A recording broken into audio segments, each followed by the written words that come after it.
Hey guys, today let's discuss another pediatric emergency complication that we are actually most common in going to get either during induction or during maintenance phase or during emergence from the anesthesia period.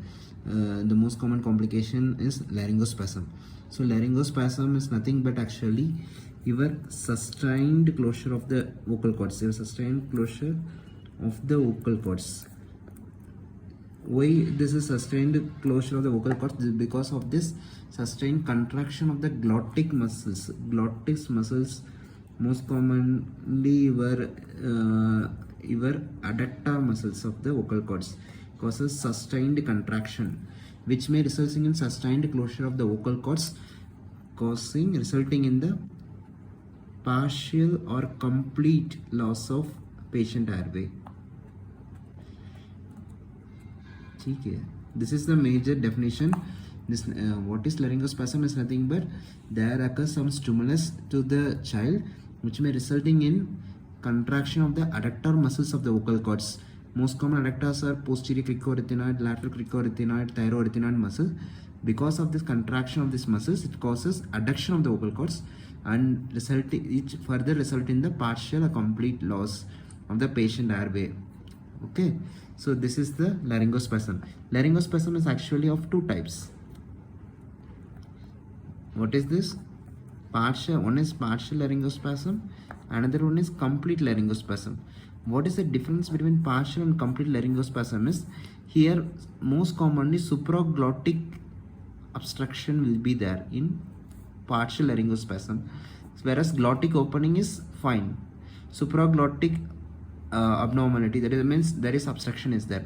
A complete laryngospasm is both supraglottis and glottic opening, both of them are getting obstructed so that there is no way for ventilation. Even with ventilation, the air is not able to reach the patient's lungs. Okay, and how will you differentiate how will you differentiate when suppose if you are seeing the patient in the laryngospasm, you can observe the monitor also that patient EtCO2 is coming or not. In case of partial obstruction, you can able to identify EtCO2 waveforms will be coming. In case of complete obstruction, there will be apneic CO2 will be there. There is absence of CO2. Apneic CO2 retention will be you can able to see on the monitor if you are ventilating the child with CPAP or either modes. Okay, so in laryngospasm, next most common is you have to identify which are the incidence. You have to know the incidence. How much is the incidence? Most common pediatric and adult, the incidence is approximately around 1 to 2% in most of the studies. Okay, if the patient is and the incidence is usually doubled in children's and it is tripled in young children's. That means around less than 3 months. Okay guys, it is tripled in young children less than 3 months. And if the patient having acute URTI or with acute exacerbation of asthma something, the incidence is increased up to 10% during the intraoperative period. So if the patient is having acute exacerbation, acute URI, ideally you have to wait for 6 weeks, and if it is not possible, at least 2 weeks to blend the airway refluxes should be optimized. After that, the patient should be taken for the surgery to prevent the laryngospasm or bronchospasm complications during the intraoperative period. Okay, and this incidence most common after adenoidectomy or tonsillectomy. The incidence of this laryngospasm increases up to 30%. So these two surgeries the patient have to be taken care of more during induction, even intraoperative and during extubation period. Okay, so next most common, next we have to know, you have seen the definition, you have seen the types, you have seen the incidence. After that, what are the triggering factors for your laryngospasm? So it may be broadly divided into anesthesia related factors, and your patient related factors and surgery related factors. Surgery are nothing but external factors. Okay, what is the anesthesia related points is actually you can remember with triple I. That means inexperienced anesthetists who are handling the airway, that is also one of the most important, because the stimulus for the airway will become more if the inexperienced anesthetist handling the airway. And next is most common, your irritant volatile anesthetic usage. So volatile anesthetics, you know, the sevoflurane and halothane, which is the least irritant, and desflurane, which is the most irritant airway. So usage of most irritant airway like desflurane during induction may resulting in more increased incidence of bronchospasms. Okay, and another most is actually another I is actually your inability of this. Another most important is your inadequate depth of anesthesia. Suppose the depth of anesthesia is not adequate, or the patient is in lighter plane, you are trying intubation during lighter plane of anesthesia. These all may resulting in increased incidence of laryngospasm. Other patient related factors is actually your patient having some saliva or vomiters during the induction time, or they having bloody secretions, which may all stimulate the airway and may resulting in the increased incidence of bronchospasm regarding patient. And young children is the most common increased incidence, young children having more incidence of laryngospasm. Surgery, I have already mentioned adenoidectomy and tonsillectomy and resulting esophageal surgeries, all associated with increased incidence of the surgical, and even stimulus in anal and cervical stimulation also resulting in Buerger reflux, which may resulting in reflux laryngospasm. That's all are the factors which may result increased incidence of laryngospasm during induction or emergence or during maintenance phase of anesthesia.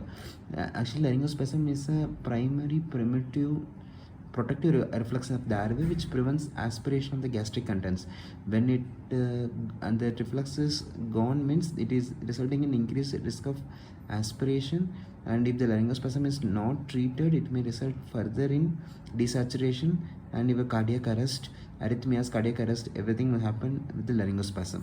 Okay, so next thing you have to know how laryngospasm will present during this period, intraoperative period. So the clinical features of laryngospasm is actually, what is first is actually where inspiratory stridor.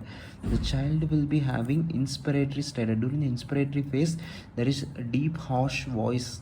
During the inspiration, you will be able to hear.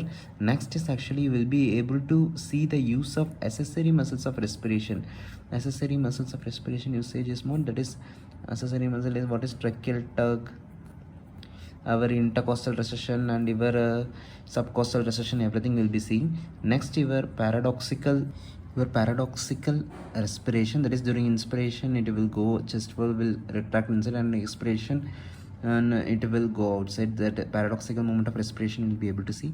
And if it is not corrected, and you will be having ineffective ventilation may result in the spasm, will result in ineffective ventilation either through CPAP mode with FiO2 100% or everything. There is inadequate nasal mask, everything, ineffective ventilation, which may decide how will there will be decreased VT delivered, and there will be desaturation, followed by there will be desaturation, and followed by bradycardia, and finally if the spasm is not relieved, which may finally resulting in cardiac arrest.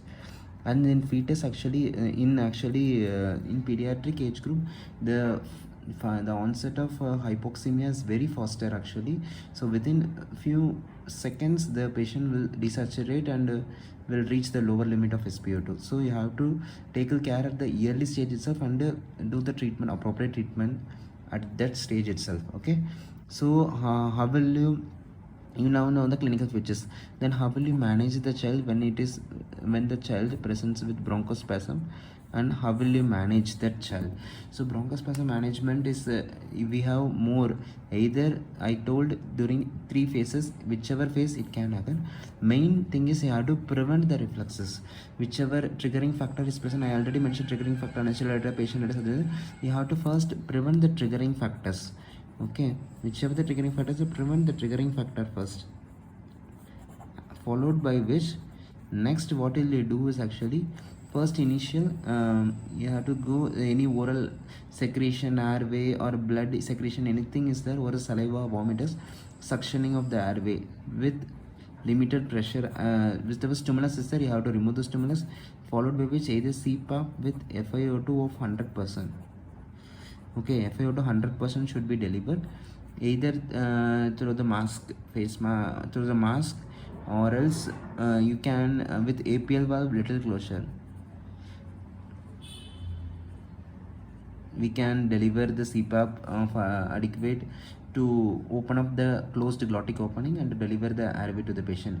And if the CPAP you are giving and followed by which it is not improving, then you give a jaw thrust maneuver. It will open, jaw thrust will open the airway as well as improve effectiveness in ventilation of the patient. Okay, and if some adjuvant, I already mentioned, one of the triggering factor is the patient having supraglottic airway or some other ET tube in situ also during general anesthesia, there is increased incidence of bronchospasm. The airway, the patient started desaturating, then you have to remove the stimulus and then you have to ventilate with hand. Okay, suppose if the spasm is not relieved by these methods, there are actually some pharmacological methods to break the spasm. There is if you want immediately break, then you have to either give propofol in incremental dose, that is 0.5 mg per kg in incremental dose can be given to relieve the spasm, or else if the spasm is not relieved, then you can give succinylcholine, that is succinylcholine or scoline, which is actually even 0.1 mg per kg is having beneficial effect in breaking the laryngospasm. Up to maximum 2 mg per kg can be given in breaking the laryngospasm. Other pharmacological methods which have proved efficacy in treating a laryngospasm is your max sulfate. Okay, during intraoperative period we can use max sulfate 15 mg per kg during intraoperative period. IV usage can resulting in reduce the incidence of bronchospasm. And another, either you can apply topical 4 mg per kg lignocaine, or you can give IV 1.5 to 2 mg per kg topical lignocaine, that is prior to intubation, or IV lignocaine prior to extubation 2.5 mg can have better beneficial effect in preventing the laryngospasm. Okay, these are the adjuvant. Your airway adjuvant, if needed, is not effectively ventilated, you can use the airway adjuvant, but it should not, the stimulus should be very less, and experienced anesthetist should be first is initially, I forgot to mention, call for help. If the inexperienced anesthetist is present, you have to ask for a call for the help, because this may further worsen the condition, because the desaturation will occurring at a very faster rate, we won't be able to better improve the child. Okay, and these are some of the pharmacological methods which can be used to maintain. Another least evidence is actually Larson's maneuvers. What is Larson's maneuver is, you know that actually pressure, this is the pressure should be given the posterior border of the body of the mandible and anterior border of the mastoid process. Between this there will be stellate process, so you will be giving stimulus behind the body of the posterior border of the mandible. You will be giving deep stimulus. This stimulus will resulting in reflux pain and causes opening of the airway, close the airway, and improvement in ventilation, but it is of least evidence. Okay, the Larson maneuver can be tried, and if nothing, then gentle chest compressions also with face mask. You are giving CPAP oxygen followed with gentle chest compression. What will it causes? It increases the intrathoracic pressure, and it causes relieving opening of the in the translaryngeal airway. Pressure will become less compared to the intrathoracic pressure, so it will reflexly open the glottic opening, so it improve the airway. Okay, so followed by which you can, and not only in the intraoperative period, even the patients who in post-operative period also suffers the extubation. That's why actually the extubation should be done only when the patient is either fully awake or patient is deeply sedated, a deep plane of anesthesia, or full awake. So in deep plane of anesthesia, if you want to extubate the child, you have to see the patient is taking adequate tidal volume. Then you have to do airway suctioning first and make the patient in the lateral positioning, and then remove the airway, and don't fit anything into the patient, and no stimulus should be given to the patient's airway until the patient will come out of anesthesia. If the patient you want to try fully awake extubation, then you have to wait for no touch technique of extubation had to be carried out, and no in between the plane patient try to come out that plane, you should not remove the tube. Okay, and these are the some of this. You have to first call for the help, and you have to prevent the triggering factor. Whichever triggering factor causing it, you have to remove the triggering factor. And if any the secretion suction is there, just mild suctioning should be done. Deep suctioning should not be done. Mild superficial suctioning should be done. And CPAP with FiO to 100% with APL valve little bit closed, you can ventilate the child. It will effectively open up the airway. And jaw thrust for effective ventilation, propofol 0.5 mg per kg incremental dose should be given, or scoline 0.1 mg per kg with maximum up to 2 mg per kg can be given. These are the moderate evidence. There is IV Maxel 15 mg per kg during intraoperative period, topical or IV lignocaine, and even external maneuvers like Larson's maneuver, gentle chest compressions, all actually help in the laryngospasm. And extubation I mentioned, deeply sedated plane or fully awake plane, not in between the plane should be there. And during extubation you can give positive pressure so that the airway secretions are suctioned out. That is also will reduce the incidence of bronchospasm. So finally we have seen the definition. What is the definition of the laryngospasm? What are the types of laryngospasm? What is the incidence, and what are the triggering factors for the laryngospasm? Clinical features and management of the laryngospasm. Okay, I think guys you like this video, means just put a thumbs up button so that it will motivate me for doing further more videos. And if you have any doubt regarding this topic, you can message me in the comment box so that I will reply to your whatever questions you are asking. I will be replying. Okay guys, thank you.